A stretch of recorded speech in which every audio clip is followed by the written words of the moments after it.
ciudad está puesta sobre este río, es uno de los ríos más importantes de China, que desemboca a 400 kilómetros en otra ciudad más importante que conocerán, que se llama Shanghái, que queda sobre el mar de China. Una ciudad, como todas las ciudades en China, hiperpoblada, que tenía dos condiciones bastante particulares. Una, que tenía un registro cultural absolutamente potente, era una ciudad con casi 20 templos budistas, o sea que tenía una condición de registro cultural tremendamente potente. Y la otra condición, que aunque esta foto no lo parezca, es una de las ciudades con más baja contaminación de China. Aunque aparezca el cielo celeste en una pantalla, las condiciones de las ciudades chinas son de esta especie de gris absoluto. Estas dos condiciones, que tenían que ver con la cultura y con una condición de geografía, ¿no? de una ciudad que de alguna manera tenía una contaminación bajísima en relación a las otras ciudades en China, da lugar a las dos matrices conceptuales que orientan el proyecto.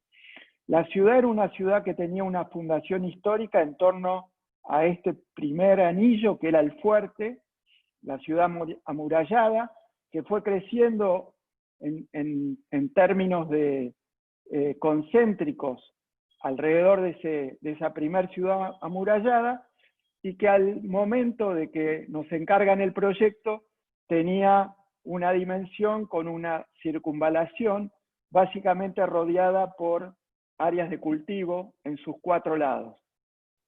El río Yangtze, que les contaba, está en el frente, y acá había un lago bastante grande que recoge el agua de drenaje, de agua de lluvia, por este lado. Acá hay un relieve, por este lado, acá hay un relieve, por este lado, y acá hay otro relieve. Y finalmente, todos estos drenajes que alimentan el lago terminan desembocando en el Yangtze y saliendo para allá. La ciudad tenía el acceso en este punto. Esta era una carretera de 400 kilómetros que lo vinculaba con Shanghái, y tenía un puerto operativo en este sitio que de alguna manera le daba relación con el centro de la ciudad a la operatividad que planteaba el Yangtze. Esto era un poco lo que encontramos en el inicio del pedido, una ciudad que había crecido en un punto y que crecía en términos concéntricos hasta encontrar algunos límites, ¿no? El límite del río, el límite del lago y el límite de los relieves que había por acá. La primera operación fue descentrar la ciudad, o sea, generar un nuevo centro. Lo que era la ciudad, de alguna manera, pasaba a ser una parte de una ciudad mayor. El lago pasaba a ser el nuevo centro de la ciudad, el lago que desembocaba en el río Yangtze. Y una primer condición que tenía esta ciudadela, que era básicamente que el área productiva que ustedes veían entre la relación de la ciudad y el lago, pasaba a formar parte de la ciudadela. O sea, esta nueva unidad urbana incorporaba áreas de tejido y áreas productivas dentro de la estructura de la ciudad. El centro de la ciudad ya no era el centro histórico, sino era el lago. La segunda operación tiene que ver con una segunda operación geográfica, que es básicamente entender que los tres valles de desagüe, por supuesto estos son los lugares altos, en los tres lugares de desagüe natural, y había unos diques que lo que preveían era que en temporadas de lluvia, y cuando este lago crecía mucho, los diques definieran límites para controlar las áreas inundables productivas que estaban por acá detrás. Con lo cual la segunda operación básicamente fue construir un segundo anillo que de alguna manera van a tomar el sistema de los diques y aprovechar dentro del sistema de los valles unas reservas naturales que iban a separar básicamente estas tres áreas altas, que eran casi tres penínsulas, tres áreas de relieve, que es donde básicamente se montaron la Ciudadela 1, la Ciudadela 2, la Ciudadela 3, que completaban y duplicaban la superficie original que tenía la ciudad en ese punto. La cuarta acción o quinta acción fue el trazado de un nuevo anillo de circunvalación que está montado sobre los diques y donde cada una de estas ciudadelas va a incorporar, a semejanza de la primera, áreas productivas dentro del área urbana. Con lo cual, el sistema de la ciudad queda definido por una primer avenida de circunvalación, en realidad en relación al lago, o sea, una primer costanera. Cada una de estas ciudadelas tiene una avenida de circunvalación que define su máximo crecimiento, un anillo que de alguna manera vincula a todas las ciudadelas a través de la posición de estos diques, la generación de unas áreas de reserva natural que separan naturalmente la ciudadela, y finalmente la oportunidad que este sistema, me contaba un alumno mío que fue socio en su momento y que hoy vive en esta ciudad, que la ciudad había funcionado muy bien en época de pandemia, porque naturalmente tenía una de las condiciones más aptas que debería tener hoy cualquier ciudad, que es la no continuidad urbana. La ciudad básicamente tomaba esta condición de sistema de ciudadelas articulados, con unos fuelles que son reservas naturales y que los separan. Cada ciudadela esta puede tener como sistemas de puertas o puede ser salteada recorriéndola por la circunvalación, con lo cual uno necesariamente puede como pasar por afuera del sistema, pasar por adentro, y esta unidad tiene una de las condiciones también interesantes que registramos en la pandemia, que es básicamente el tejido y las áreas productivas metidos dentro de la estructura de la ciudad. Por supuesto, todo esto en el año 2000 era como una entelequia, pero realmente funcionó tremendamente bien. Esto es un poco el plano real de la ciudad, la avenida de circunvalación de adentro, la que corta el sistema por la mitad, cada una de estas ciudadelas con sus áreas parques productivos y las áreas de reserva en los medios. La primer pieza, que es el nuevo acceso a la ciudad, que se entra por atrás.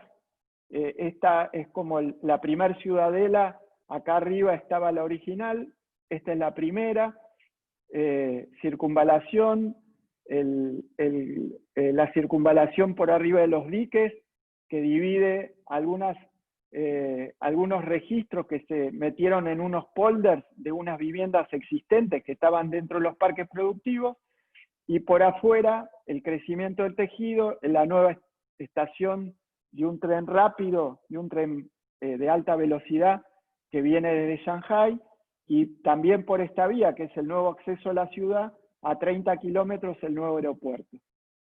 Esto es básicamente un área que tiene que ver con la nueva puerta urbana de la ciudad, y esto es la ciudad hoy construida, ¿no? Esto es lo que se ha construido hoy a partir de ese master plan. El segundo es un área universitaria. Esta ciudad tiene una gran apuesta por el desarrollo de universidades, con lo cual también definimos un sistema de parcelas, de una matriz de medida que es 200 por 400, que son las unidades de medida de parcelamiento en China, y de vuelta, digamos, hay un área en relación al agua productiva, un área en relación al tejido construido. De vuelta incluimos ahí adentro unos pequeños pueblos de pescadores que quedan de alguna manera encorsetados en estos sistemas que no son más que polders, porque los parques productivos estos tienen una recurrencia de inundación cada 3 o 4 años, con lo cual estas figuras que uno ve acá son básicamente estructuras de polders que metieron dentro reubicación, por un lado, contención de los pueblitos de pescadores y relocalización de muchas áreas de vivienda que estaban en las reservas naturales y fueron mudadas a este lugar. Esto es un poco el crecimiento que tuvo esa zona, que es el parque productivo adelante y el área de universidades que está creciendo de aquí para atrás. El otro es básicamente un área industrial no contaminante, de vuelta el parque productivo, una relación con el agua de la avenida costanera, y básicamente un área de desarrollo industrial no contaminante, que es algo que de algún modo favorecía la ciudad. Este es de vuelta, todo el desarrollo del área industrial no contaminante, lo que veían acá adentro es el parque productivo de esta área. Y por último, el crecimiento del área central, con su área productiva incorporada adentro, que era esta. Algunas imágenes de la construcción de pedazos de la ciudad, de toda una nueva relación que la ciudad hoy tiene en relación al agua y que no tenía, el nuevo aeropuerto que queda a 30 kilómetros de ahí, la relación de unas piezas de equipamiento que es en la relación de las circunvalaciones con la avenida costanera, nuevas relaciones de la ciudad con el agua, ya con el lago como centro, ocupación del agua con algunos programas de equipamiento, que es otra condición que empezó a aparecer también en la ciudad.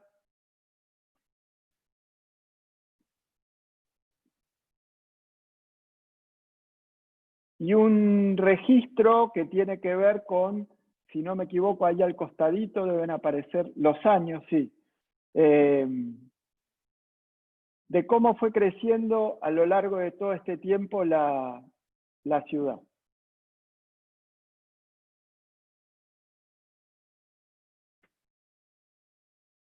Si van viendo las fotos, del 2000 pasan los años y la ciudad se fue construyendo. Ahí apareció en el 2010 el nuevo acceso.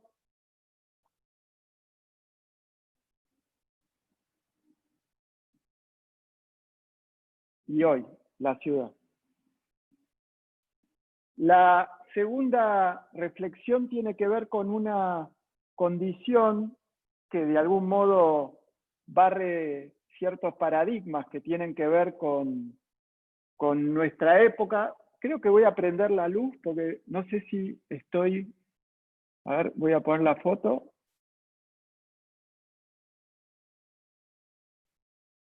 Sí, se ve un poco oscuro, pero prendo la luz un minuto.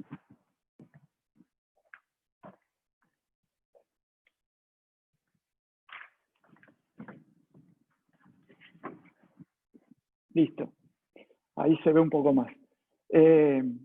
Con un registro que tiene que ver con un paradigma de época, pero que para nosotros, trabajando en el sitio el hacer un uso inteligente de los recursos técnicos y ambientales es casi un deber moral, con lo cual las obras en general tienen una reflexión que atraviesa la cuestión del aprovechamiento no solo energético, sino de los recursos humanos. Lo que les voy a mostrar es un concurso internacional que ganamos hace 1 año y medio, si no me equivoco, sobre el cual desarrollamos el proyecto, y entiendo yo que es como una obra que en algún punto se va a llevar adelante, porque cambiaría las condiciones de uno de las villas más con una situación un poco, diría, más difícil de Buenos Aires. Imagino que muchos conocerán, o la mayoría conocerá Buenos Aires, que básicamente está en la desembocadura del río La Plata, en este punto particular, ocupando una llanura que es prácticamente llanura de barro, río de barro, casi que nos iguala en esta condición, del infinito para un lado y del infinito para el otro.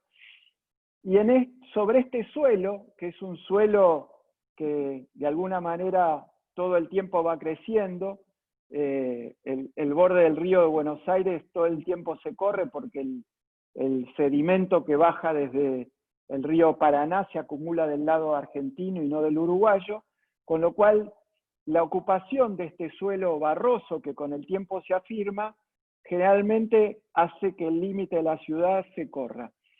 En uno de los lugares, diría, más estratégicos en términos del frente de la ciudad de Buenos Aires, hay una villa, un asentamiento que ya lleva muchísimos años y que establece una relación tremendamente particular, porque es casi la puerta de entrada a la 9 de julio y a uno de los barrios más caros que tiene la ciudad de Buenos Aires, que es La Recoleta, que está por acá abajo.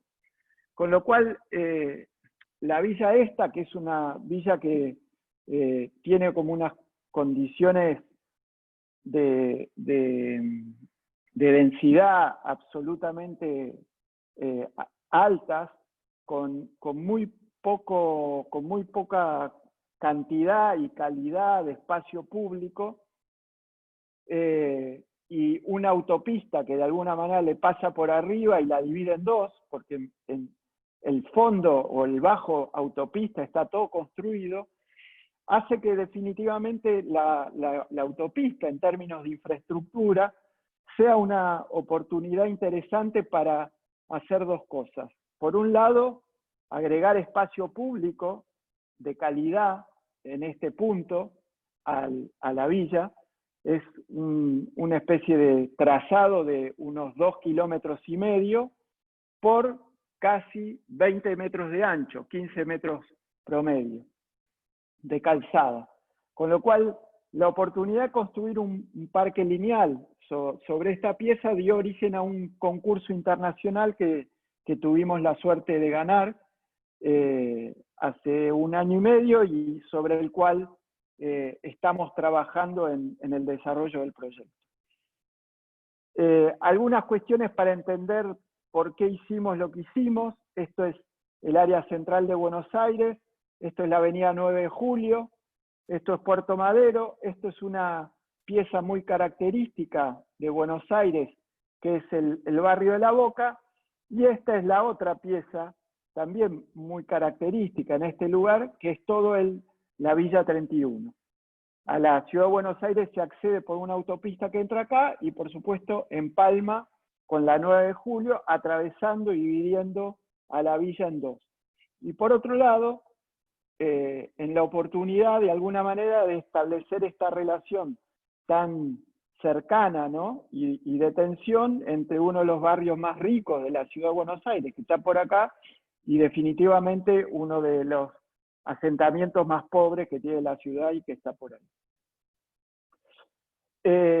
En otra escala de reflexión, esta pieza, este es el parque que estamos proyectando, resolvería otra situación interesante, que es la conformación de un gran anillo, corredor público, que de alguna manera va a hilvanar todo el sistema de parques que hoy tiene la ciudad en relación al río y básicamente todo el sistema de parques que tiene en relación a la Avenida Libertador, que va por detrás.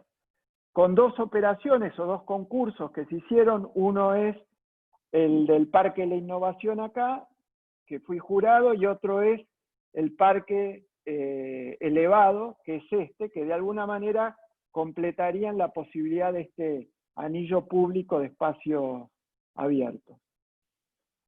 En general, como cualquiera de los proyectos urbanos que abordamos, sea en este caso particular la operación sobre una infraestructura que se reconvierte en parque o la operación sobre un pedazo de tejido urbano, siempre lo primero que entiendo yo conviene resolver es entender cuál es el sistema de partes que conforman la totalidad del proyecto. Y en ese sentido, claramente reconocimos en este punto, dentro del el sistema de 2,5 kilómetros, la oportunidad que presentaba este sitio en particular, que es cuando la autopista pasa por arriba de todo el playón ferroviario. Esto es la terminal de retiro de trenes, la segunda terminal más grande de la Argentina, la más grande es Constitución. Llegan muchísimos trenes y pasajeros y definen casi una parrilla de vías que de alguna manera en este punto la autopista pasaba por arriba para terminar de desembocar en la 9 de julio. El segundo tramo, de alguna manera, es este, que es una especie de gran curva que produce la autopista. Este es el punto más elevado de la autopista y acá está el río, con lo cual en este punto y mirando hacia allá uno tiene las vistas largas y más interesantes de la relación con el Río de la Plata. El tercer punto que tiene que ver con este tramo recto de vuelta es básicamente toda la relación donde la autopista empieza como a arrimarse al cero, a arrimarse al suelo. De hecho, la autopista tiene todo un tramo que está armado sobre un cajón de tosca y a partir de acá empieza a elevarse en la curva, pasa por arriba y termina apoyándose de vuelta en la 9 de julio. Este lugar es el lugar más denso del barrio, donde básicamente lo que hay que hacer es, de algún modo, vincular esta mitad con esta mitad, y en ese sentido el parque de alguna manera debía trabajar vinculando el sistema de las dos mitades.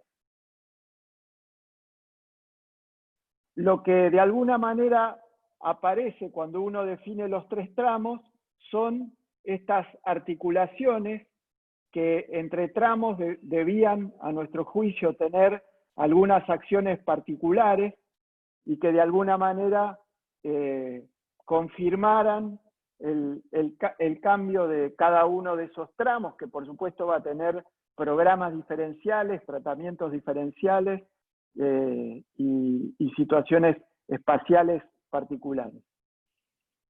El primero es básicamente un portal de escala metropolitana. Piensen que este nuevo parque que va a vincular básicamente este pedazo de ciudad con este pedazo de ciudad, de alguna manera tiene un portal que es la llegada a la 9 de julio, o diría la entrada al parque, en el cual básicamente lo que propusimos es un gran auditorio a cielo abierto, una gran cubierta de sombra que oficia de gran escenario de escala metropolitana.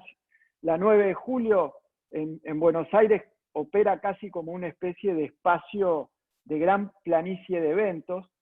El Bicentenario ocupó casi la 9 de julio de lado a lado, y de punta a punta, diría yo, con lo cual una operación, digamos, de escala metropolitana para tener un lugar de eventos es bastante apropiado como para armar el primer portal de acceso.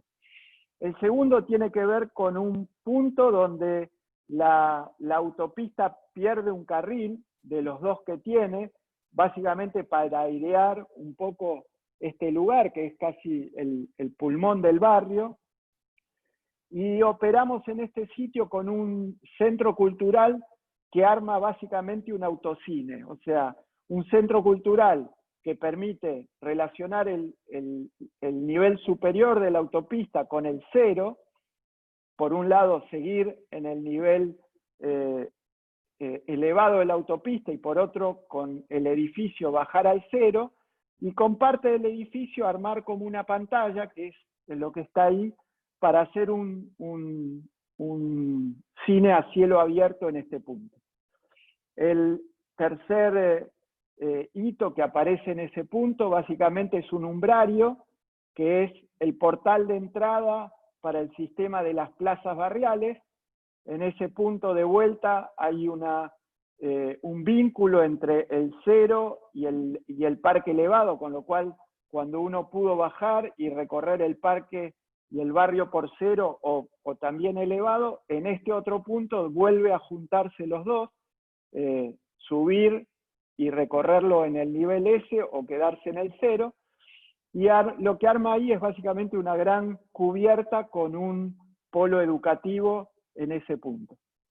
Y por último, el anfiteatro del Padre Mujica, ahí en el barrio 31 está la capilla del Padre Mujica, que fue un cura que fue asesinado en la dictadura militar, y la capilla tiene un valor tremendamente importante para el barrio, es una capillita muy chica, y nos parecía importante armar un espacio de conmemoración, una plaza de luz y un gran anfiteatro para darle la escala de relevancia que tenía que tener la capilla.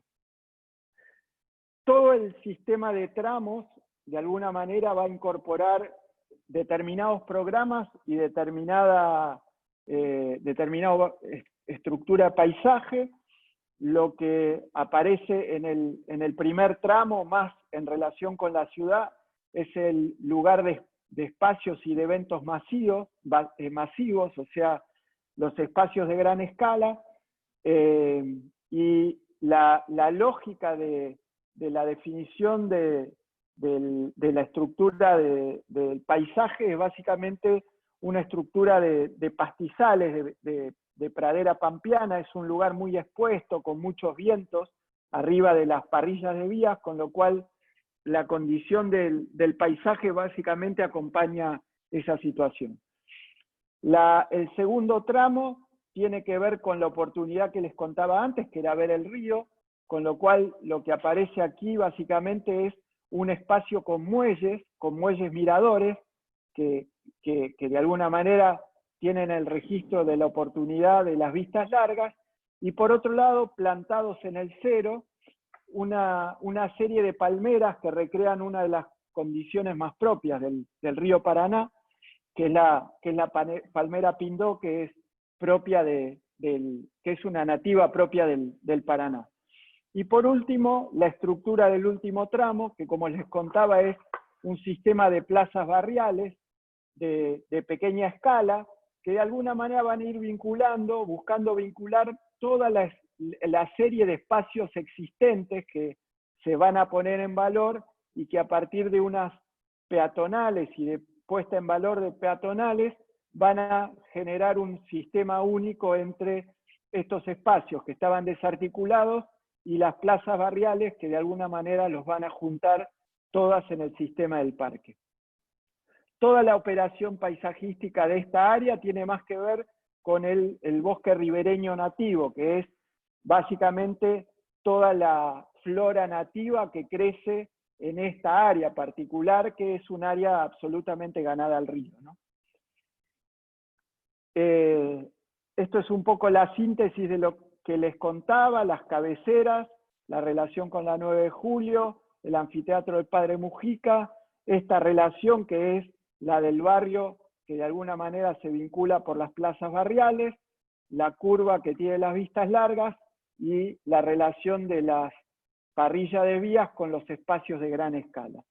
Ahora, las decisiones que de alguna manera tomamos para construir el parque tienen que ver fundamentalmente con esto que les decía del uso más intenso posible de los recursos que había en el lugar. En primer lugar, hay un gran tablero que básicamente se apoya en dos columnas, un tablero premoldeado que nosotros dejamos exactamente igual. O sea, el parque en ningún punto toca ni demuele ninguna condición de la autovía. Más allá que esté elevada o apoyada en tosca, siempre la condición de la autovía permanece. Y la autovía permanece en este registro, no solo constructivo, sino de organización métrica del parque, porque está armado y modulado el parque básicamente según los carriles de 350 que organizan la vialidad. Nos interesaba esta condición de que esto es una infraestructura vial que se convierte en una infraestructura de paisaje, tener siempre este como registro de tensión entre lo que era la autopista y lo que es el nuevo parque. Casi que la relación de la infraestructura vial y la del parque estén siempre presentes en el proyecto, con lo cual el sistema de organización métrico en este sentido tiene que ver con el 350, y el sentido de organización métrico a lo largo tiene que ver con los 50 metros y un submúltiplo que es 25. ¿Por qué 50? Porque 50 metros es la posición de las luminarias, que también quedan, o sea, el parque está iluminado con toda la luminaria vial que ya existe. Y el 25 metros tiene que ver con la junta de dilatación de los premoldeados que definen los tableros, que luego definen las partes del parque. O sea, estas piezas premoldeadas de columna premoldeada están puestas con junta de dilatación cada 25 metros. Esa es una primera decisión. La segunda tiene que ver con esto. Si el parque básicamente es una infraestructura vial con una métrica de 350, lo que define el parque por arriba son unos premoldeados de 3 alturas.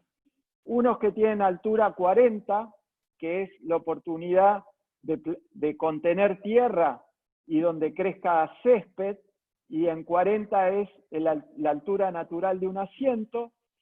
La otra es 80, que es el doble, que es mayor cantidad de tierra para que crezcan arbustivas, y 80 es un asiento con respaldo. Y por último 1,20. 1,20 es la oportunidad de que crezcan árboles, y aparte 1,20 mojado es la máxima resistencia que tenía este tablero en términos de la carga. O sea, el tablero cargado con 1,20 con tierra húmeda era la máxima capacidad portante que tenía la estructura actual de la autopista. Con la cual, con este sistema, digo, tan simple, de 3 alturas que están vinculadas a cuestiones funcionales y de paisaje, se construyó el proyecto general. Con esta lógica que les decía, que es básicamente áreas donde uno circula y donde está presente la lógica de la vialidad, y áreas básicamente que incorporan sistemas verdes, bajos de pasto, de arbustivas o de árboles, y que van definiendo sistemas de separación, ámbitos propios, básicamente con estas condiciones. El parque, esto es una traza de la autopista, básicamente tiene un sistema de un gran canat. Los canat tienen que ver con la lógica de las acequias. La autopista junta el agua, la almacena en unos tanques que están allá abajo, y con unas bombas que funcionan con unos paneles que están distribuidos a lo largo del parque, van regando naturalmente todo el sistema verde. El sistema después de iluminación tiene unas grandes cubiertas, que ya las verán en la definición del proyecto, en cada uno de estos portales de las 4 piezas que marcan los hitos que diferencian los tramos. Son unos grandes sistemas de colectores, y después un sistema de colectores menor para iluminar básicamente toda la estructura de iluminación del parque. Y después algunas reflexiones que tienen que ver con los tramos que les contaba, el bosque ribereño, el palmar, según cada uno de los tramos. También un desarrollo bastante específico de estas piezas que les contaba, de las de 40, 80 y 1,20, que el 1,20 básicamente es para apoyar los brazos.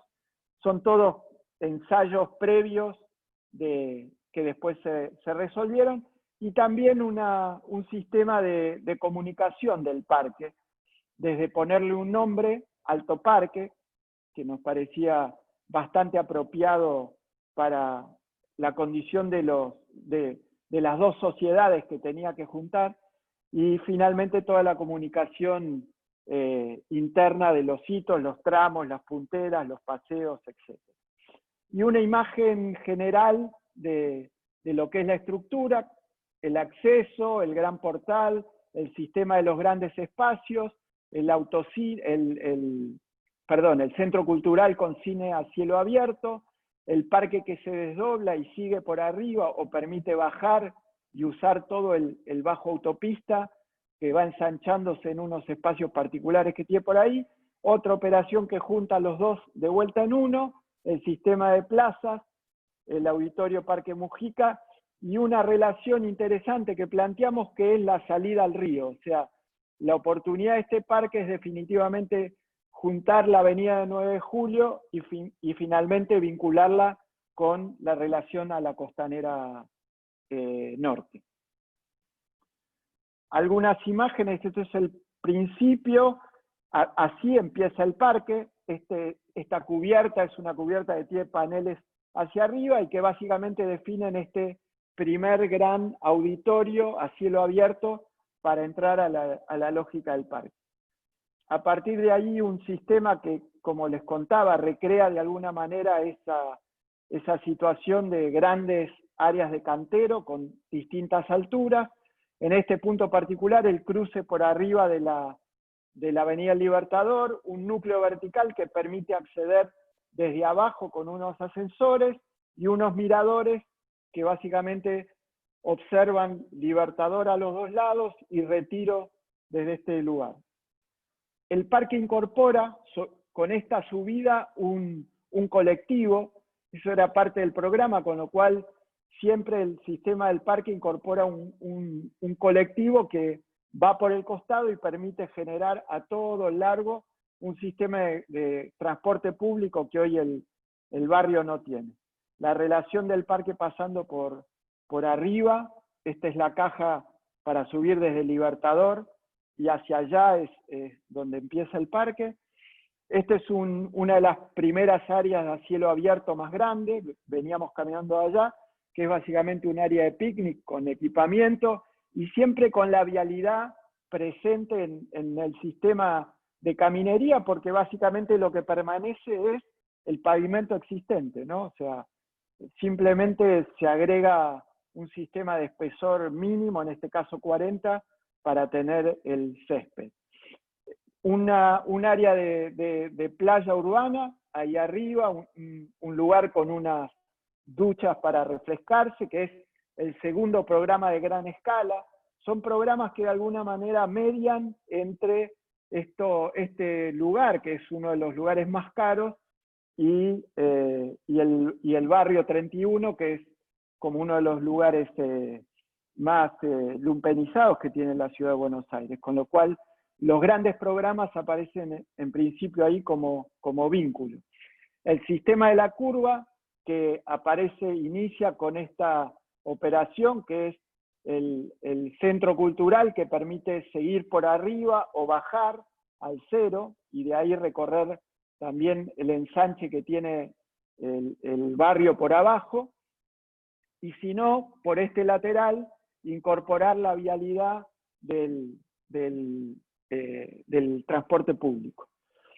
La relación en este punto, este es el nivel inferior, y el nivel de los miradores allá arriba, la autopista está pasando por arriba. Esto es el ensanche que se produce cuando se tacha uno de las carriles de la autopista en este tramo, o sea que solo quedó uno de los tramos, y produce como un gran pulmón ahí abajo en el barrio.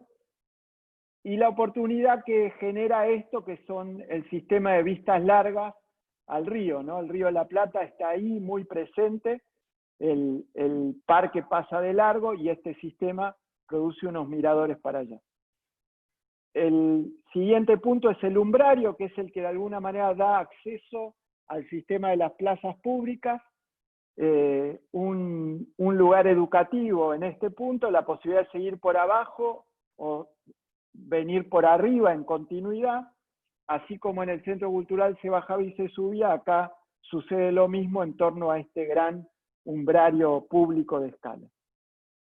Esta es la nueva relación que va a tener el barrio con el parque elevado, que en la estructura del barrio va a un promedio entre 4,50, que es promedio la altura que tienen los parques de Puerto Madero, que se resuelven con una situación equivalente de rampa y escalera, a otros puntos que casi queda a nivel. Siempre se mantiene esto, con lo cual las relaciones se dan a partir de estas piezas y con unas plazas que están por ahí arriba. Las relaciones del barrio con estos sistemas pasantes, cuando el parque queda en cero, en este caso una de las plazas particulares, con lo cual esta relación que antes no tenía el barrio de un lado o del otro, aparece como una situación inédita. Y el último tramo, que es el de las plazas barriales y la del Padre Mujica, que tiene que ver de vuelta con esta situación, que es la de los recortes, los canteros, los espacios más contenidos, o la de las plazas barriales. Las plazas en principio todas tienen unos programas específicos. Esta estaba vinculado al Ministerio de Ciencia y Tecnología, es una plaza, se llama Plaza del Observatorio. La idea es que cada uno de los ministerios tome una de las plazas, las equipe y de alguna manera las plazas sean no solo lugares de expansión y de vínculos con el barrio, sino sean lugares educativos. Y por último, la relación con esto que es el anfiteatro del Padre Mujica. Esta es una pequeña capillita existente que hoy prácticamente no tiene una relación espacial razonable. La autovía pasa por acá arriba, casi la tapa, y esto es apenas un playoncito muy pequeño, con lo cual la idea fue armar como un gran anfiteatro que vincule el parque, incorpore la iglesia la pequeña capillita en un lugar protagónico, y arme acá una plaza de luz, un sistema evocativo que de alguna manera registre la importancia que tiene para el barrio.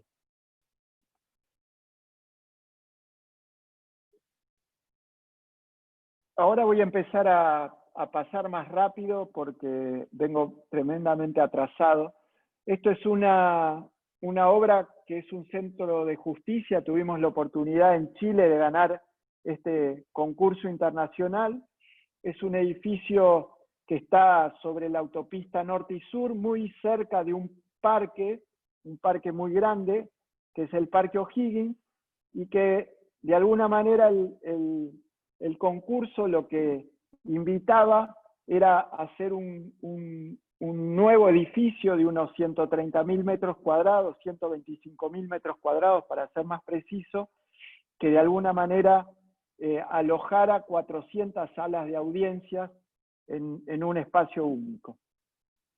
El proyecto básicamente es esta situación, que es como una gran U vinculada por una calle que se volvió peatonal en relación al Parque O'Higgins, y está al lado de la penitenciaría, con lo cual hay una relación en el subsuelo entre este edificio y para establecer una relación entre las salas de audiencia y los detenidos, en el cero entre el sistema de los jueces, que después acceden por determinados núcleos privados, y en el más 450 que accede el público, y finalmente se organiza en torno a las salas de audiencia. El edificio es este que está por acá, es un edificio como de gran escala, conformado básicamente, como les decía, por una gran plaza pública de unos 150 por 150 metros, que tiene un edificio que es la Defensoría, otro que es la Fiscalía de este lado, un gran portal público y un sistema de 6 edificios que conforman el programa que necesitamos. Estos son 6 edificios que se repiten y que de alguna manera definen el programa de salas de audiencia, un portal que vincula la plaza interior con el barrio, y un sistema que se va a repetir 6 veces, que lo conforman básicamente 2 salas de audiencia, el núcleo de detenidos, un sistema de patios que siempre permiten iluminar y ventilar naturalmente las salas, sobre el frente el área pública, por atrás el área privada de los jueces, todos entran por distintas puertas, jueces a las salas, detenidos a las salas, públicos a las salas, siempre sin cruzarse, en planta y en corte por el sistema de accesos que les fui contando. Cada uno tiene sus núcleos, uno entra por este núcleo, los jueces por este y el público por uno que está acá. Después hay una situación bastante particular, que el edificio, como en Chile hay sismo, el edificio en esta estructura de planta tiene como dos H's de doble alma en el centro de la planta, con lo cual los empujes horizontales que produce el sismo son absorbidos por estos perfiles doble T que de alguna manera enhebran en vertical todo el edificio. Y se complementan con esto, que son unas costillas de 1,20 en el frente y en el fondo, que desdoblan la carpintería en dos. En este filo está la carpintería, que es una carpintería de vidrios, y en este frente, que es el filo de las losas, permiten un espesor de 1,20, que en este caso particular, de la parte de los edificios que dan al patio central, con unos vidrios inclinados resuelven las relaciones de la incidencia del sol en el norte, en el este y en el oeste. Y en el caso de afuera, el doble espesor resuelve con un parasol en el lado de atrás, separado 1,20 del vidrio que está hacia el lado interior. La planta 0, bajo esta planta hay una -450 que, como les decía, tiene un anillo en la cual circula todo el sistema de los detenidos, que sube por estos núcleos, que son los núcleos que van a alimentar las salas de audiencias, núcleo detenido. Esta planta es la planta de jueces, con lo cual los jueces básicamente recorren este sistema de calles públicas, entran y salen por acá, y tienen un garage ahí con un sistema circulatorio, y desde aquí entran a los núcleos de jueces y suben.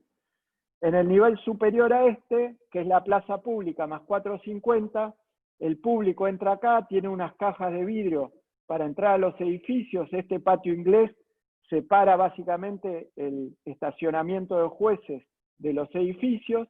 El público entra por acá y en estos dos puntos tiene básicamente el sistema de acceso público a todo el edificio.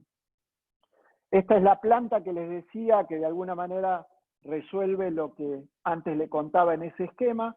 Esto se repite 6 veces y arma todo el edificio, y permitió, con este rigor modular, que la obra se vaya haciendo con 9 plumas en 2 años. O sea, cada uno de estos edificios se iba de alguna manera haciendo en vertical, paralelamente, uno arriba, uno al lado del otro. Esto es un corte de los edificios de adelante, de la Fiscalía y de la Defensoría, que tienen como una caja espacial que mira al lugar del atrio y después una planta orientada hacia atrás. Y esta es la planta de los edificios que se repiten 6 veces. Acá tienen el 1,50, unas lositas inclinadas para evitar pandeo de estas piezas, y los vidrios inclinados hacia abajo para que el sol del norte no dé, y cuando esta cara es oeste-oeste, en la sombra proyectada por estas costillas que están puestas cada 6 metros, protegen la relación de la incidencia solar sobre el vidrio. Una situación análoga, distinta, cuando el edificio trabaja para afuera, y después básicamente un corte. El edificio preveía un crecimiento sobre cada una de estos edificios, con lo cual en el sobrerecorrido de los ascensores montamos una cubierta metálica que da la vuelta a todo lo largo del complejo, digamos, y permite que cada uno de estos edificios crezca distinto uno del otro, y sin embargo el sistema mantenga un criterio de unicidad. Esta es una vista, como les decía, de la autopista que pasa por al lado, la autopista norte-sur. Esta es la boca de acceso del edificio. Estas son las fachadas de estos dos edificios distintos, la Defensoría y la Fiscalía, que son los que tienen halls orientados, y siempre la métrica de armado es con estas costillas a 620, que de alguna manera en estos casos particulares resuelven con una doble piel de vidrio separada a 1,20 las relaciones con el sol del norte y el sol del...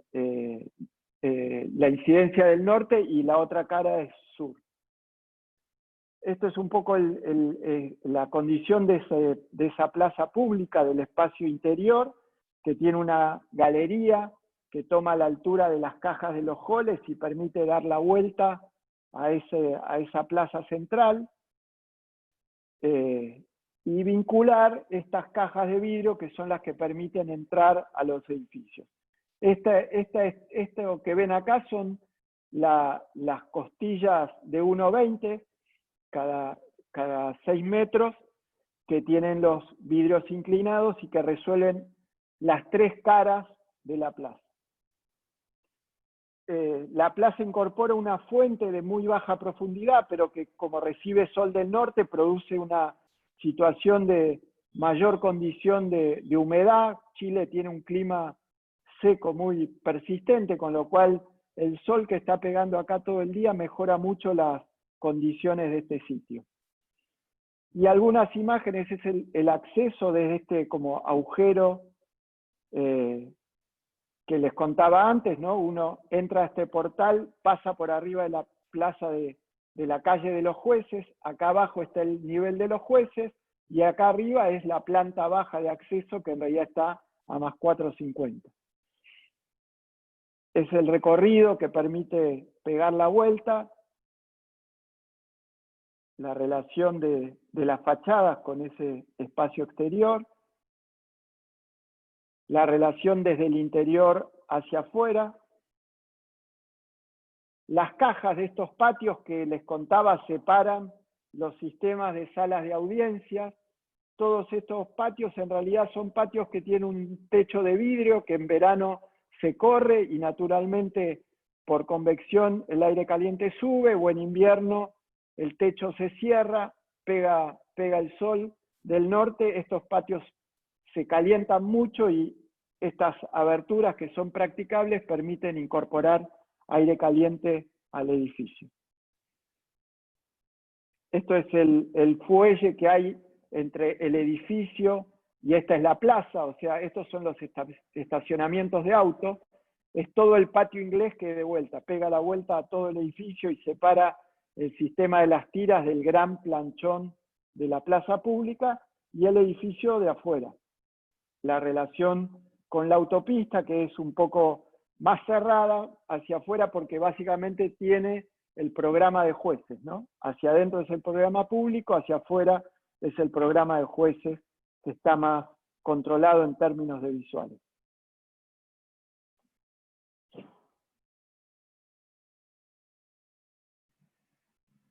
La relación interior-exterior, y otro de los conceptos, anteriormente pasé uno que se llamaba sentido, que tiene que ver fundamentalmente con revisar en la oportunidad de cada obra cuál es el sentido profundo que la obra propone, ¿no? En este caso particular de la obra anterior, la idea era armar una gran plaza pública que festejara de algún modo la nueva condición que iba a tener la justicia. Se había hecho una reforma procesal penal que transformaba toda la justicia escrita en justicia oral, con lo cual todos los juicios iban a cortarse de 8 años a 4 años, a 3 años, y esa situación volvía un poco la justicia más justa, ¿no? Eso era motivo de festejo, con lo cual una plaza democrática, igualitaria, que festejara esta nueva condición, había sido un poco la decisión que de alguna manera ponía en juego el edificio. La síntesis que tiene que ver con otra de las condiciones que va a aparecer en la obra. En este caso particular es un museo privado que está puesto en un lugar tremendamente acotado, en relación de la avenida San Juan y una autopista elevada que pasa por detrás. El terreno tiene frente a la avenida, fondo a una autopista que pasa elevada y dos medianeras. Y acá el tema de la síntesis básicamente pasa por el gran esfuerzo intelectual que uno tiene que hacer, que significa resumir en una acción varias acciones. Siempre la realidad contiene altos grados de complejidad y uno cuando resuelve un edificio tiene que resolver millones de aspectos espaciales, funcionales, estructurales, y la verdad es que para mi juicio una buena obra hace un gran esfuerzo intelectual por sintetizar en una acción varias acciones. Pocas decisiones que de alguna manera resuelvan la complejidad de una obra. Es totalmente distinto a lo simple deja afuera grados de complejidad. Acá el gran esfuerzo es producir en una acción síntesis de todas las acciones que tiene que contener la obra. El museo en cierta manera tenía que resolver varias situaciones complejas. Convivía un museo con unas oficinas de renta, o sea, un edificio que iba a contener unas oficinas de alquiler mezclados con otro programa que eran un museo. Lo más lógico era producir un edificio único. Mitad del edificio tenía que cumplir con unas condiciones muy específicas. Un museo requiere de aislación acústica, de control de iluminación, de un control muy riguroso térmico que gradúa humedad y aire acondicionado para que las obras se mantengan.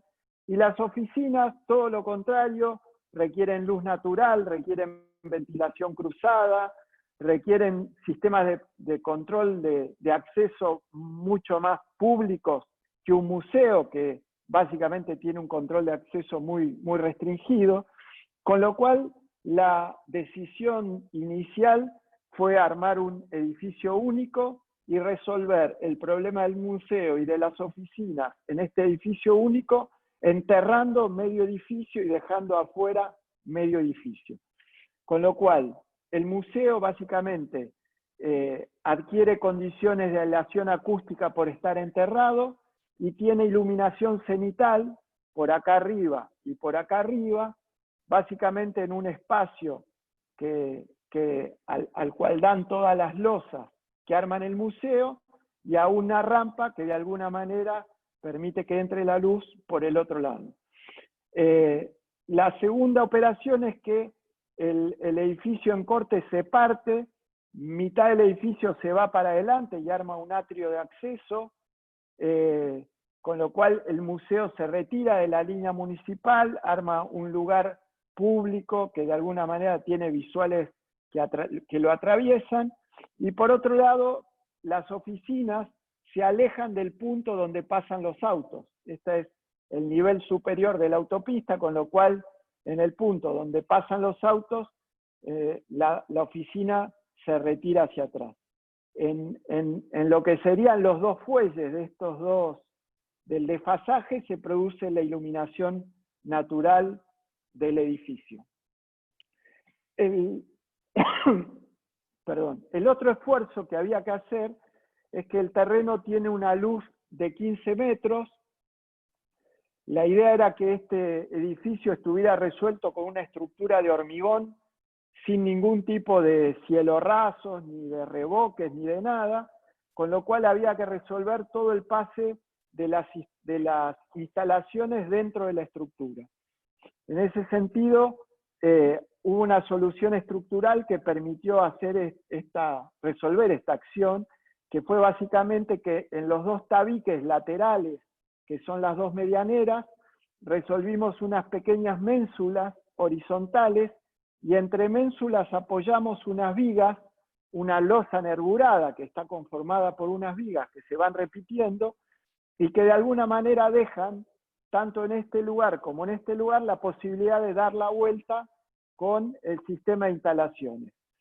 Sobre eso hay un piso de madera con unas tapas que permiten desde este piso abrir la tapa y controlar todo el sistema de aire acondicionado, de eléctrico y de agua, de incendio, que de alguna manera sale por los entrevigas, ¿no? Por cada uno de estos agujeritos que separan entre las vigas, por ahí sale el aire acondicionado, por ahí sale el sistema de instalación eléctrica y el agua para incendio. Entonces, con una solución que básicamente tiene que ver con la lógica estructural, resolvimos un punto para nosotros importante, que era armar una caja neutra, lo más neutra posible, casi una caja gris de hormigón, donde lo único que se pone en valor no es el edificio del museo, sino básicamente las obras de arte que aloja el museo. Y después, con la solución también que habíamos hecho en Chile, en este punto el frente del museo tiene unos pisos metálicos, desdoblan la carpintería en dos, este frente que da al norte, que es la fachada principal a la calle San Juan, tiene unas aberturas practicables, con lo cual las oficinas abren ventanas, acá las oficinas abren ventanas, hay circulación cruzada, esto es básicamente un termopanel al sur, no se requiere gran despliegue técnico, y sí en el norte de vuelta hay un vidrio que refracta el sol y hay una cámara de aire que naturalmente por convección hace que el aire caliente suba, y estas ventanas tengan una fachada más fresca y puedan abrirse naturalmente. Esto es la planta baja básicamente tiene un sistema de acceso independiente para el museo y un sistema independiente para el sistema de las oficinas. El museo se vincula por atrás con una rampa que está despegada, y después una caja imaginaria que cierra así y así y así, modula todo el edificio en 1.22, en este sentido, y en el otro es una obra de hormigón, con lo cual está toda modulada 1.22, 2.44, salvo el ajuste que se produce de aquí para allá y de aquí para acá, ya que estas dos paredes básicamente no son ortogonales. El frente del edificio,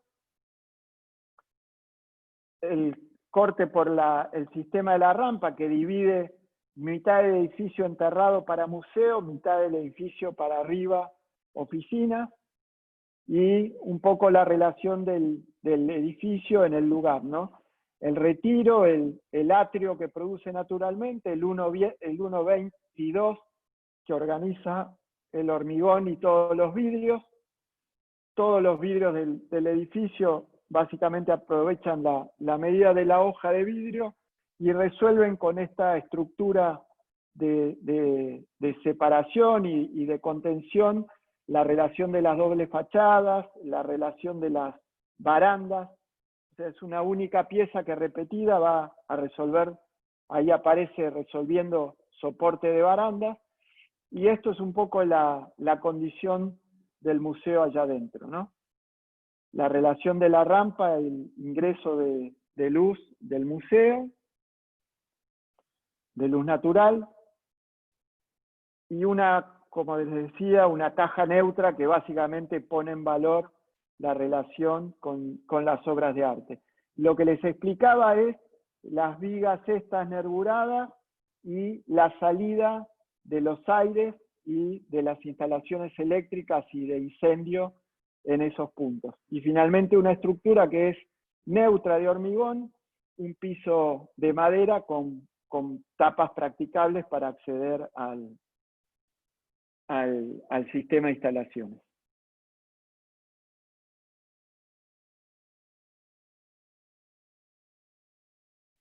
El módulo es otra condición que de alguna manera también aparece repetidamente en el desarrollo de la obra, en este caso particular en unos parques que también tuvimos la oportunidad de ganar un concurso y construir en el frente de la ciudad en relación a una nueva área de la ciudad que es Puerto Madero.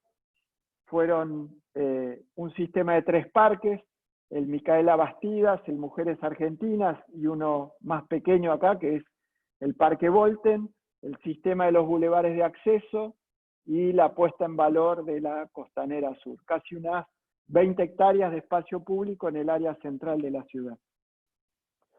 Y el módulo refiere a otra condición bastante particular, algunas imágenes de lo que era el antiguo balneario de Buenos Aires, donde se arma Puerto Madero después, y una situación bastante particular que les decía que tiene que ver con esta lógica, ¿no?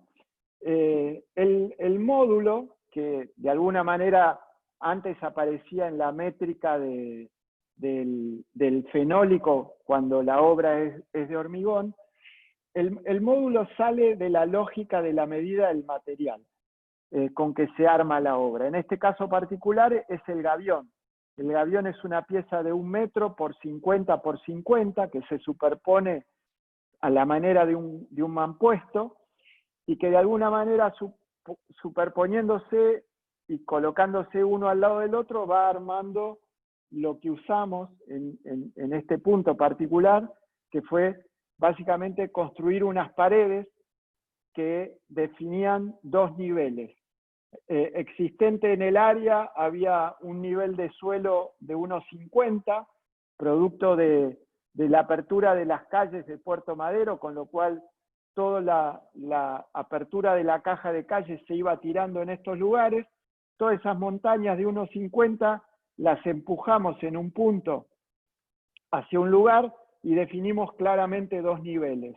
Un 450 en un punto, un 0 en el otro, y el gavión, que es ese sistema de canastos superpuestos, va dando la lógica de estos muros que de alguna manera resuelven la relación del empuje horizontal que tiene el taco este de tierra y que por gravedad trabaja resolviendo esa condición.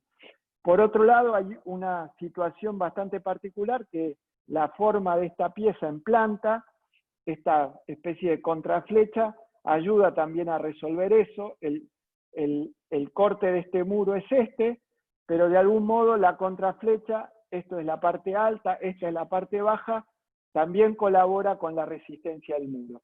Esta especie de J resuelve la relación con el remate de las calles, la posibilidad de tener una plaza pública en este punto, y esta última ala resuelve unos taludes de tierra que vienen para acá, que terminan apoyándose en el gancho que está en el otro lado, en este punto, y resolviendo básicamente esto, que es el sistema de 3 plazas, que coinciden un poco con las 3 manzanas que llegan acá, las calles que rematan en las piezas estas, en los ganchos, que se repiten 3 veces, 1, 2 y 3, las calles rematan ahí. Después aparecen unos sistemas de unos tacos de hormigón con rampa escalera que permiten subir del 0 al 450, un camino que vincula todo por arriba, una pieza que vuelve a bajar en la situación de la topografía al 0, y un sistema de punta a punta, norte-sur, que después se va a enhebrar con los otros 2 parques que siguen a continuación. La lógica de construcción que les mostraba antes, el gavión, el empuje de la tierra básicamente para que quede contenida ahí, los tacos que resuelven la relación del abajo y del arriba, y algunas imágenes de estos espacios que son siempre espacios contenidos en relación al río, ¿no?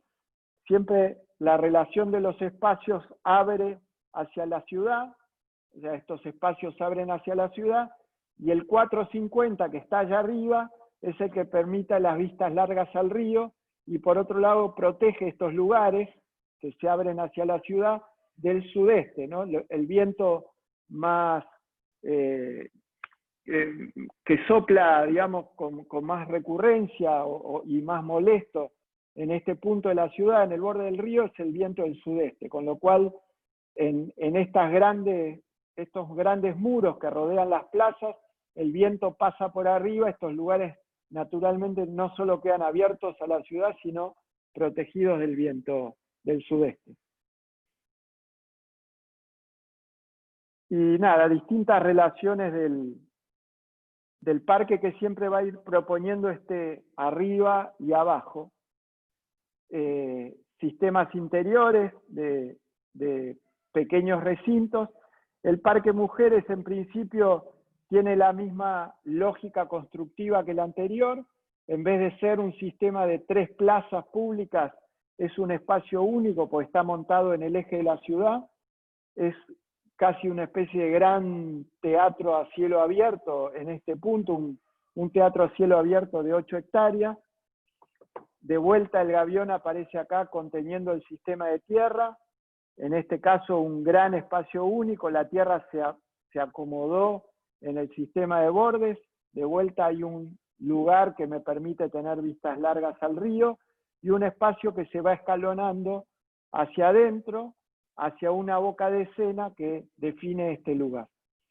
Después aparecen básicamente 2 plazas que se articulan en 2 puntos que tienen que ver con los 2 ramilletes de torres que tiene la urbanización de Puerto Madero en ese punto. Este parque, que tiene que ver con un espacio único, básicamente refiere a la condición del eje de la ciudad. Este puente, que es el puente Calatrava, está puesto en el eje. Este eje es el eje de Avenida de Mayo y es el eje que organiza todo el centro de la ciudad de Buenos Aires. Esto es una planta del parque y esto es una maqueta espacial previa a su construcción. Ahí se va definiendo lo que es la lógica del armado del mismo y un poco una imagen del parque terminado, el eje y un sistema de una rampa que va a ir acompañando el sistema de niveles para discapacitados y permite el recorrido del 450 en todo su perímetro. Las plazas y de vuelta, algunas imágenes del parque, sus usos y las distintas escalas que va proponiendo. Aparece otra condición que es esta especie de Z que hay ahí arriba, que es un premoldeado. Estos gaviones, en principio, son gaviones que contienen tierra, son cestos que contienen granito de descarte, con lo cual con el tiempo se van asentando y esta línea, este perfil, es un perfil que se va a ir moviendo, con lo cual esta Z que tiene un perfil, en esta medida lo que hace es construir un frente homogéneo, produce una sombra en ese lugar y arma hacia el lado de adentro un banco, una cama, un equipamiento fijo que permite no solo caminar, sino acostarse en esos puntos. La boca de escena de este gran anfiteatro y una nueva condición para una obra que es la última.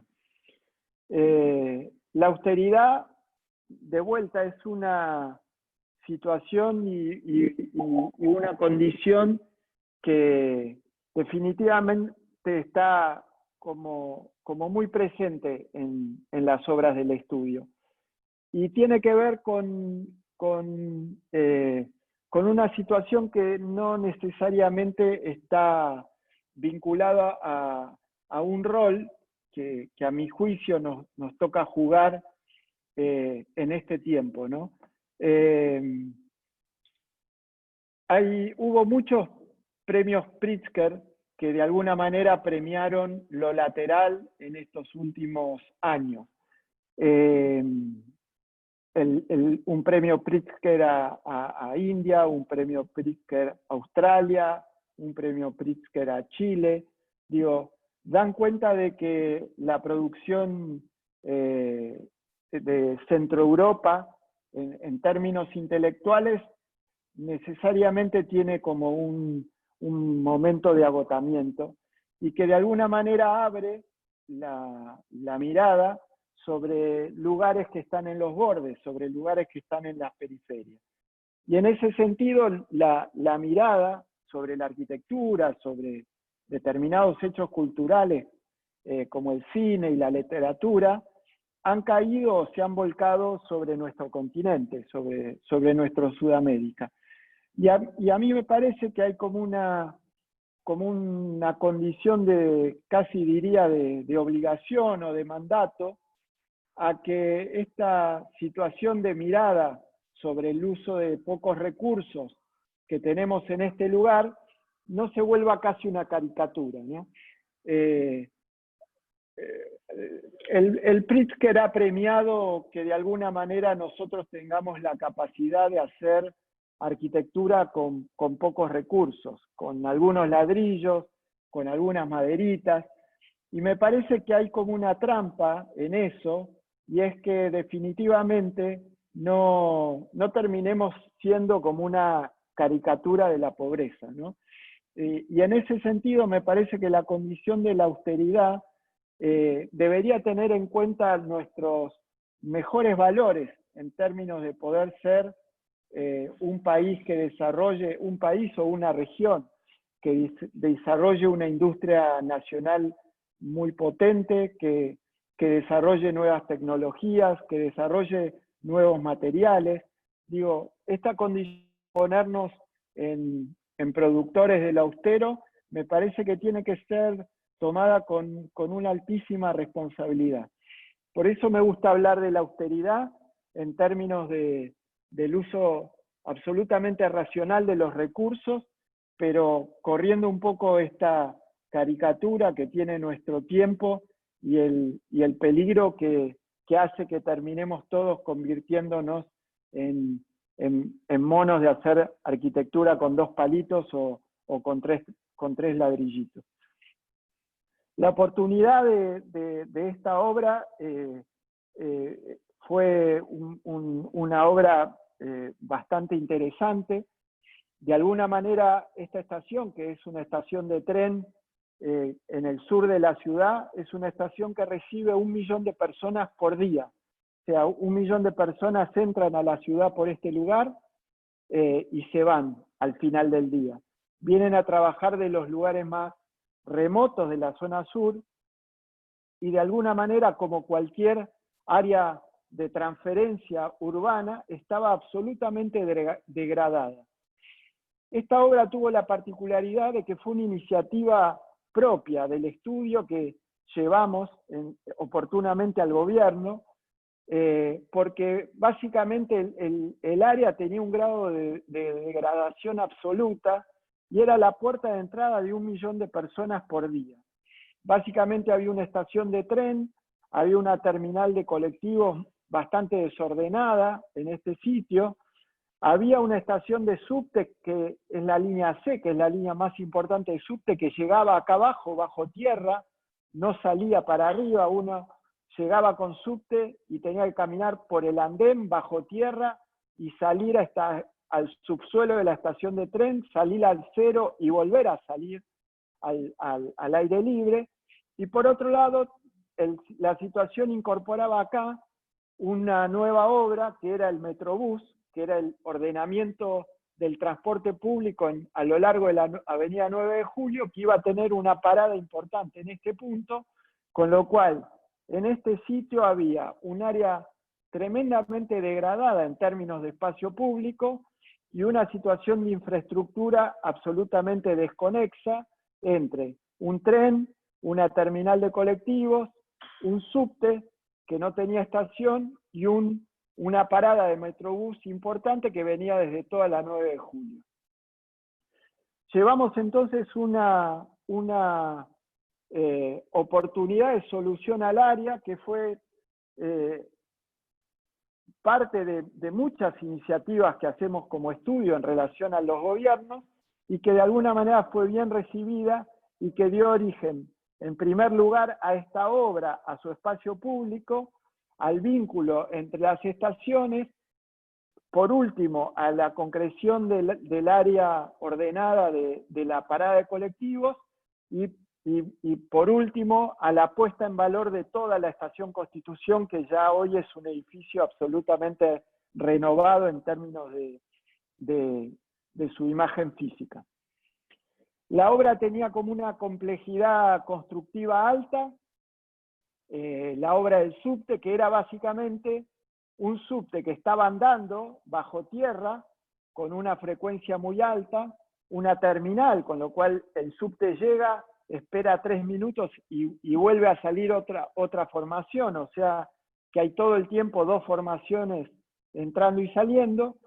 Este subte no tenía que parar mientras hiciera la obra, y la obra incorporaba, digo, en el subsuelo del subte, iba a incorporar una caja que agrandara el hall, llamémosle, y generara un área de programas públicos que acompañaran a la situación de esta nueva estación en el subsuelo, con lo cual, en principio, la tapa que tenía el subte había que sacarla, había que desmontar la tierra de una superficie equivalente a la que existía en las vías lateralmente y contenerlas con un tabique de hormigón. En principio, armar un aro de tracción que apoyara mitad en las columnas existentes y mitad en el tabique que pegaba toda la vuelta, y por último ponerle un techo cuyo peso fuera equivalente a la losa que sacábamos de arriba de estas columnas, porque el subte iba a funcionar y no había forma de reforzar esa estructura. Por suerte, la losa que había ahí tenía un contrapiso muy alto, y definitivamente la cubierta, que fue lo más liviana posible, de alguna manera se puso en términos de equivalencia de peso con el desmonte del piso original que estaba acá arriba.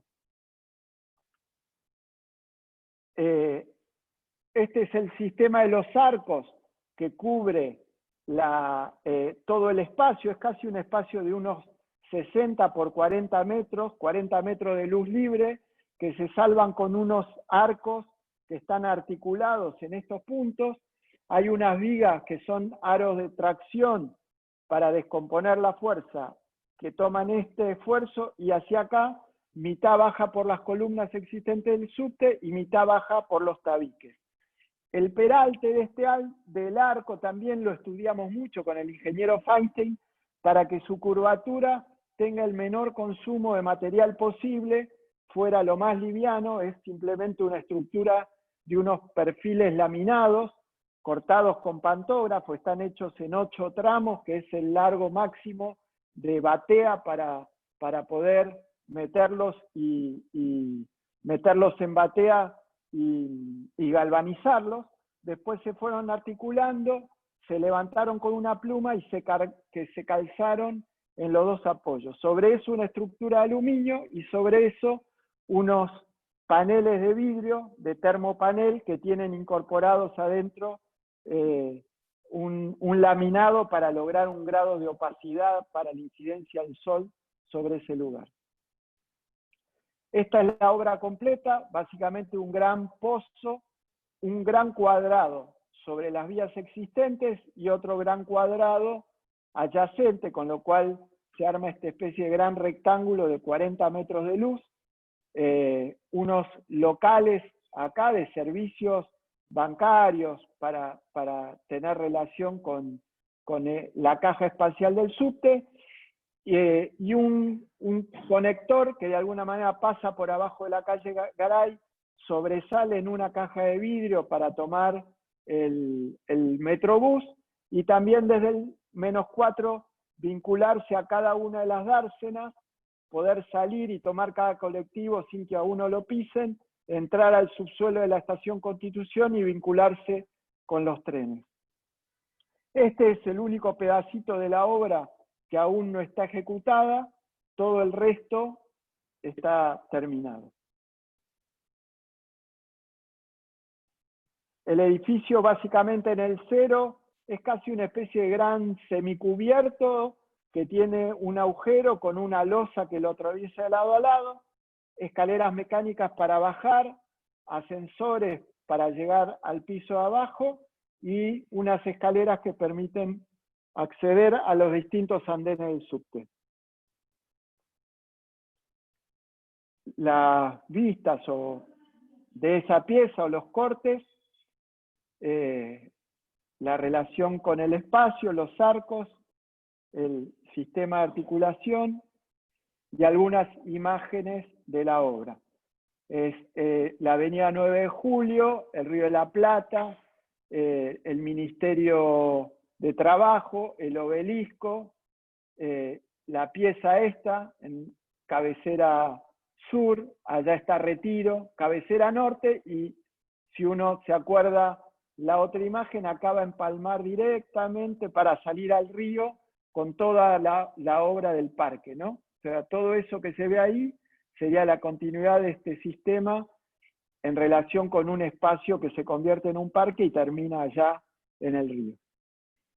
Esta es básicamente la cubierta de vidrio, abajo está la operación de infraestructura, cruza, sale ahí a una caja de vidrio para tomar la terminal del Metrobús que está ahí, la reorganización de todo el sistema de parada de colectivo, y de este lado la estación Constitución. Algunas fotos de la obra que se iba haciendo y algunas imágenes de la obra terminada.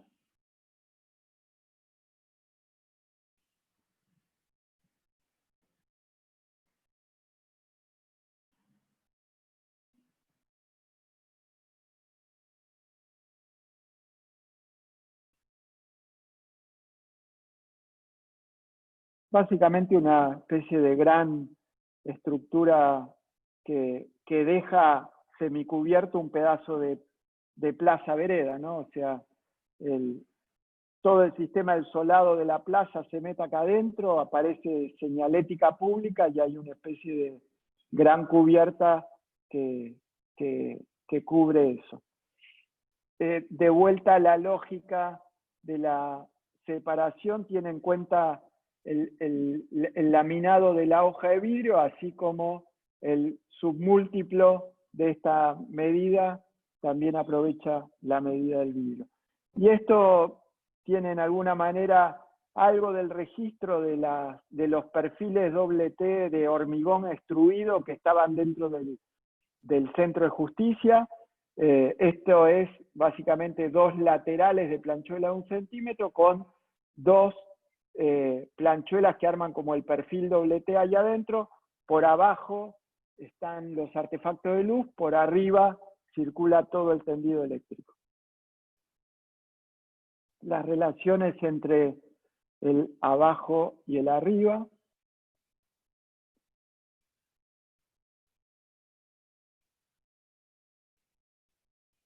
Y desapareció la foto final de la charla, me parece, o no sé qué se produjo ahí. Ah, no sé, se borraron fotos, qué sé yo. Con esta foto termino. Básicamente para compartir una reflexión y una inquietud que tiene que ver con pensar lo que hacemos desde este lugar. Tenemos definitivamente un altísimo compromiso con este sitio que se remonta, yo diría, al tiempo en que decidimos vivir acá, ser arquitectos y trabajar en este sitio. Yo no solo los invito a que compartamos el año que viene estos 20 años juntos, sino que fundamentalmente entendamos que esto es nuestra casa, que este es el sitio en el cual vivimos y que fundamentalmente lo que hacemos, que es la arquitectura, es la principal herramienta para transformar la realidad. Eso es todo. Muchas gracias. Muchas gracias, Marce. Excelente clase de arquitectura. Un placer escucharte como siempre y magníficas obras. Una clase de arquitectura mostrando obras. No sucede siempre. Bueno, Podés muchas dejar de gracias. compartir, así nos vemos las caras y abrimos también el micrófono para... Eso. Deja de compartir. Está, Buenísimo. Listo. Bien. está todo el equipo. Buenísimo. Bueno. nada, disculpen el largo de la No, charla, no. siempre uno se debate entre qué mostrar, qué no mostrar, y cuando uno se va poniendo viejo va juntando pulóveres, pantalones, y siempre todas las cosas son importantes porque de alguna manera van construyendo el modo de ver que uno tiene acerca de la arquitectura, con lo cual, nada, siempre es difícil saber qué remera dejo en el ropero y qué remera me pongo. Pero Está bueno porque en estas últimas horas la síntesis las haces con más obras.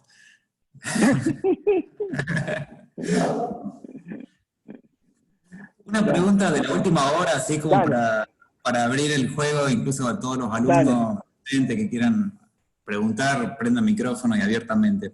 Pero una dale. cosa